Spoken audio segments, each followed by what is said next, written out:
Hello, I'm Yerakini Douka from the Aristotle University of Thessaloniki.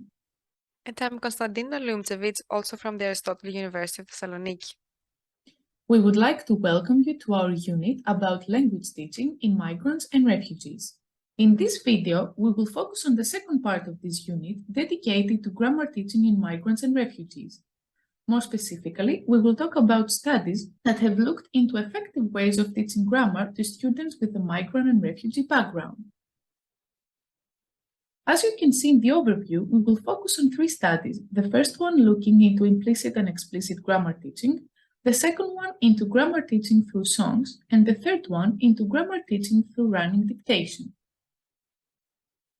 So let's move on to our first study conducted by Stannard and colleagues in 2012 and investigating implicit and explicit grammar teaching.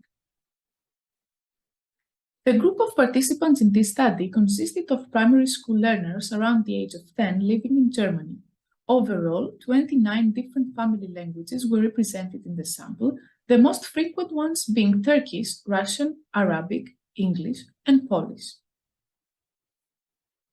Participants formed a treatment group that took part in a summer learning program ensuring exposure to the second language, and a baseline group that did not participate in the program at all. The treatment group was further divided into subgroups. In the first subgroup, implicit-only language support was provided with a focus on the meaning of language. The implicit support consisted of a theater program involving activities such as storytelling, improvisation, songwriting, etc. In the second subgroup, there was a combination of implicit and explicit support, and students' attention was mainly drawn to the formal aspects of language. More specifically, the explicit support involved exercises designed to elicit rule discovery related to a grammatical feature and to practice the correct application of the rule. Gains were measured through the comparison of students' performance in language tests preceding and following the intervention. Results pointed towards a significant improvement of the group that received both implicit and explicit instruction in the grammar test and in the reading test, in comparison to the baseline group. The second study presented here was conducted by Bruce and colleagues in 2018 and investigated grammar teaching through songs. The group of participants in this study consisted of primary school learners aged around 8 years old that had recently migrated to Germany. It is interesting to note that many of the students were still living in refugee camps. The family languages represented in the study were Arabic, Kurdish, Turkish, and Farsi. With regards to the method employed in this study, recently migrated children were taught the text of two songs through two teaching modalities, singing and speaking, namely non-singing, in three small groups. Two groups sang song A and spoke song B, and one group sang song B and spoke song A. In each session, singing and speaking was combined. The material used focused on verbs and nouns in German because they target specific grammatical areas that students had low command of, such as gender and number of nouns, verb conjugations, etc. Here we can see an example of two stanzas used during teaching. In the stanza on the left, you can see in bold job titles in both male and female form, while in the stanza on the right, you can see verbs and nouns conjugated along the lines. Gains from using singing as a complementary teaching strategy were measured through a comparison of students' performance in a language test delivered before and after the intervention. Results showed a significant learning progress on the target grammatical phenomenon of the language test. Moreover, it was found that learning effects were sustainable over a period of 3 to 4 weeks. The last study that will be here discussed is by Olymtsevits, Papadopoulou, and Marinis, published in 2022, which concerns grammar teaching through running dictation.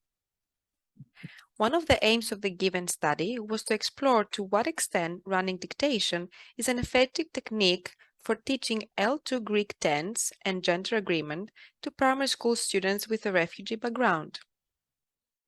First, let's try to understand some characteristics of running dictation based on how it was implemented in the study that we will discuss. During this activity, the teacher can divide the students in the classroom in 2 teams, for example, or in more teams depending on the total number of the students. Here we have Team A and Team B.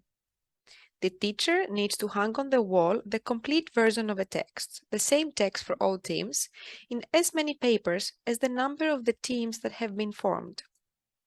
Then, the teacher provides to each team a paper with the incomplete version of the given text. The words that are removed in the incomplete version address the grammatical phenomenon of interest. For example, in the text that we see on the screen, which are in Greek, the words that have been removed address the phenomenon of past tense. As the next step, each member of a team is assigned a role. One of them is the person that is responsible for writing down the missing words in the text, and the other members are responsible for running to the complete text. One student at a time runs to the complete text, finds a word that is missing, and runs back to the desk to orally say the missing word to the person responsible for writing it down. The team that is the first to correctly fill out all gaps in the incomplete version of the text wins. So we can see that running dictation is an activity that looks like a game and involves various skills. In the study that we will discuss, primary school students between the ages of around 7 and 12 years of age participated, who were attending reception classes in Greece for less than a year on average. In general, they were from almost all primary school grades, meaning from the 2nd till the 6th. Their first languages were Kurdish, Farsi, or Arabic, while their proficiency skills in Greek were rather low, between A0 and A1. Let's discuss first regarding the phenomenon of tense. The tense values that were addressed were past and future, and this was done through 3 novel short texts, the common topic of which was traveling. Here we can see a fragment of one of the texts that were created.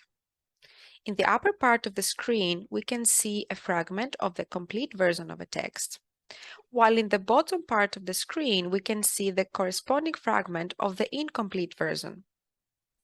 During the implementation of the intervention in the study, no words were actually underlined in the complete text. But here they're presented this way, also using color, so that it is easier for the viewer to immediately spot what was removed in the incomplete text. So, as it is shown here, a word that was removed was met, a verb form in past tense, and in this way the student's attention was drawn to the target grammatical phenomenon. A test was administered before and after the intervention in order to assess whether there was a difference in the student's performance after participating in the running dictation activity. Based on the results, there was some improvement in the performance of the students in the past tense. And based on this, it could be concluded that the intervention probably helped the students pay more attention to how the past tense is morphologically encoded. Then we move to the second target grammatical phenomenon, that of gender agreement, and specifically between an article and a noun. In particular, the gender values that were addressed during the study were masculine, feminine, and neuter, meaning all 3 gender values in the Greek language. Like in the previous case, this was done through 3 novel short texts, which had fairy tales as their topic. Here we can again see a complete and an incomplete fragment of one of the texts addressing gender agreement. And as it is shown, in some cases the noun was removed in the incomplete text. In other cases, the article was removed. Similarly to what was presented earlier, a test before and after the teaching intervention was administered, which uncovered some improvement in feminine nouns. In addition, this improvement was found to be related to the student's age. More specifically, students of an older age seemed to show a greater improvement in feminine nouns. So age seemed to matter here. Another thing that was explored in the current study was the percentage of cases in which a non-target gender was used by the students in the tests. Here we see the results for the cases in which the target gender was feminine, so the non-target genders were masculine and neuter. On the left side of the screen, we can see the results for the pre-test, and on the right side, the results for the post-test.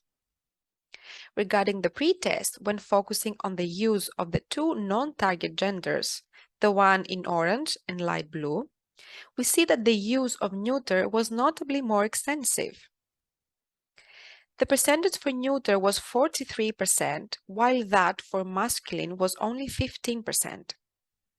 Regarding the post-test, in turn, when we look again at the two non-target genders displayed with orange and light blue color, we see that neuter was again used more extensively compared to masculine.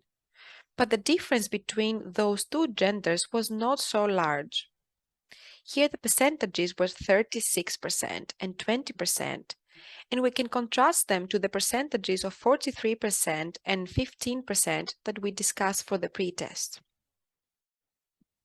Take into account the errors that the pupils made after the teaching intervention, it could be assumed that the children were more aware of all gender values in the Greek language, as they did not overuse to such a great extent the neuter gender as it was the case before the teaching intervention. So it could be concluded that although running dictation may not have helped the students improve on a quantitative level, they have probably improved their performance on a qualitative level. Finally, coming to some conclusions based on all the studies discussed in this video, we could draw some implications regarding grammar teaching to migrants and refugees. More specifically, the combination of explicit and implicit techniques seems beneficial.